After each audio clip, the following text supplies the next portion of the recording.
Le béton de ciment, par ses propriétés exceptionnelles, a métamorphosé le secteur de la construction au cours des 2 derniers siècles. D'origine minérale, il est constitué de granulats, de sable et de ciment, le ciment étant la colle responsable de la prise hydraulique du béton. Le développement du béton est une longue et prolifique suite d'innovations, avec le développement de béton à ultra haute performance et de béton fonctionnalisé, par exemple pour le stockage d'énergie. Outre la consommation de matières minérales, la fabrication de béton est aussi fortement consommatrice d'énergie pour la production de ciment qui génère une quantité importante de gaz à effet de serre. Il résulte que le secteur de la construction multiplie ses efforts pour réduire l'impact environnemental du béton. Avec près de 20 millions de tonnes de déchets de béton de démolition produits en France chaque année, l'innovation qui manque peut-être le plus aujourd'hui à l'histoire du béton est celle qui permettra de le recycler en ses constituants initiaux. Une telle innovation permettrait en effet d'en circulariser la filière de production et d'en réduire significativement l'impact environnemental.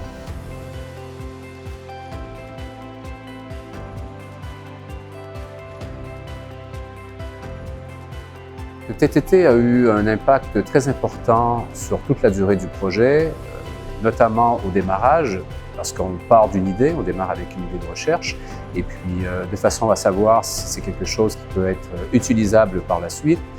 On pose des questions à TTT notamment pour savoir en termes de propriété intellectuelle si c'est quelque chose qui a déjà été fait ou pas été fait. Donc on a un service qui nous aide, qui nous écoute, qui va nous permettre à ce moment-là de faire une évaluation de la possibilité de protéger ou pas le sujet qu'on est en train de développer, de vérifier par la suite s'il y a quelque chose de protégeable dans le cadre de ce sujet. Ensuite aussi, voir s'il y a quelque chose de brevetable, si on peut déposer un brevet, si on doit aller chercher des apports supplémentaires, notamment financiers. Donc, si on se rend compte que le projet se passe bien et il y a une possibilité de faire un développement, on peut avoir des besoins de finances, on peut avoir des besoins de chercher des partenariats, notamment industriels, et puis TTT nous apporte énormément d'aide dans ce genre de situation. Dans le cadre de ce projet, ce qui a été déterminant avec l'apport de Toulouse Tech Transfer, ça a été la prise de risque, parce qu'on était sur un projet relativement faible en termes de maturité, dans un domaine qui est assez concurrentiel. Donc, TTT a été une grande aide dans ce cadre.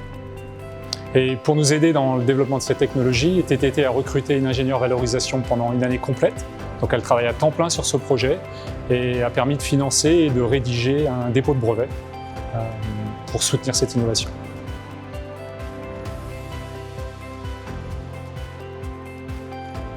Toulouse Tech Transfer a pour mission la valorisation des résultats issus de la recherche publique. Les chercheurs peuvent en effet être à l'origine d'évolutions impactantes pour notre société.